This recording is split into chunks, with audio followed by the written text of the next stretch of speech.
अगर कुछ करने का जुनून हो तो ये मायने नहीं रखता है कि आपके पास सामान हो या नहीं हो। कोई लोग हमें सपोर्ट नहीं करते हैं, लेकिन हम अपने मेहनत पे बदौलत ही अभी इतना दूर तक कर रहे हैं।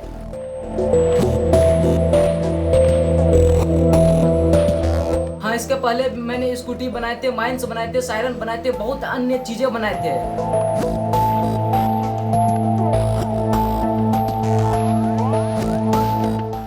नमस्कार, मैं हूं कुणाल शेखर और आप देख रहे हैं लाइव सिटीज। बिहार के भागलपुर के लाल राजा राम ने एक बार फिर से कमाल किया है। तप, ताप और ज्ञान की भूमि कहलगांव निवासी 17 वर्षीय राजा राम ने पहले बैटरी से स्कूटी का निर्माण किया था। बैटरी स्वचालित स्कूटी का निर्माण किया था जो लगभग 150 किलोमीटर 1 घंटा चार्ज होने पर चलता है। और उसके बाद अब कचरे से बिजली का निर्माण किया है।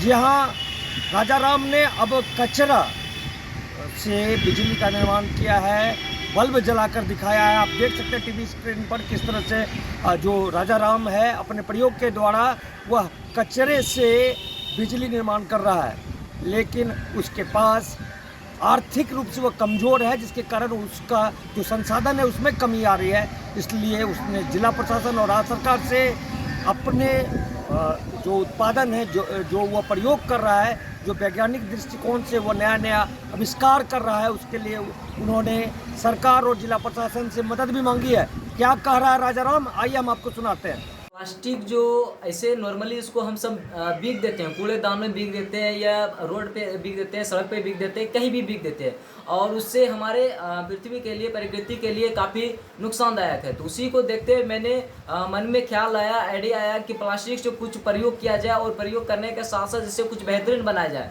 तो उसी को लेकर आए हुए हैं, जिसमें कि कुछ इससे मतलब प्रयोग कर रहे थे। तो करते करते अचानक से प्लास्टिक से बिजली उत्पन्न हो गया। तो बिजली उत्पन्न होने के साथ साथ जब हम देखें कि प्लास्टिक से बिजली जब उत्पन्न हो सकता है तो इसको कहीं ना बड़े स्तर पे किया जाए, और बड़े स्तर पे करने के साथ साथ अगर इसको भारत सरकार, अगर बिहार सरकार अगर ध्यान दे तो इसको और भी बड़े स्तर पे बना कर वहाँ पे जैसे कोयले से भी बिजली उत्पन्न होता है। कोयले क्या होगा कि आए दिन मतलब कि 100 साल या 200 साल ऐसा होगा कि आए दिन मतलब खत्म हो जाएगा कोयले। अगर खत्म हो जाएंगे तो फिर क्या करेंगे? और प्लास्टिक तो खत्म नहीं होगा, क्योंकि प्लास्टिक से मात्रा बहुत तेजी से बढ़ रहा है। तो हमने सोचा कि प्लास्टिक से क्यों ना बिजली बनाया जाए, और उसको मतलब करने में काफ़ी सारे कठिनाई है, लेकिन कठिनाई को सामना करते हुए अभी और प्रयोग करके पूरा कंप्लीट किया है। बोलते हैं ना कि अगर कुछ करने का जुनून हो तो ये मायने नहीं रखता है कि आपके पास सामान हो या नहीं हो, करने का कुछ जुनून होना चाहिए। लोग कहते हैं कि हम अकेला क्या कर सकते हैं, लोग कहते हैं हम अकेला क्या कर सकते हैं, लेकिन ज़रा देखो वो सूरज को जो अकेला ही चमका देते हैं। कोई लोग हमें सपोर्ट नहीं करते हैं, लेकिन हम अपने मेहनत पे बदौलत ही अभी इतना दूर तक कर रहे हैं। इसके पहले भी आप हाँ, इसके पहले मैंने स्कूटी बनाए थे, माइंस बनाए थे, सायरन बनाए थे, बहुत अन्य चीज़ें बनाए थे, जो कि अभी उसको भारत सरकार, बिहार सरकार पता नहीं उसको काहे ना आगे बढ़ा रही है।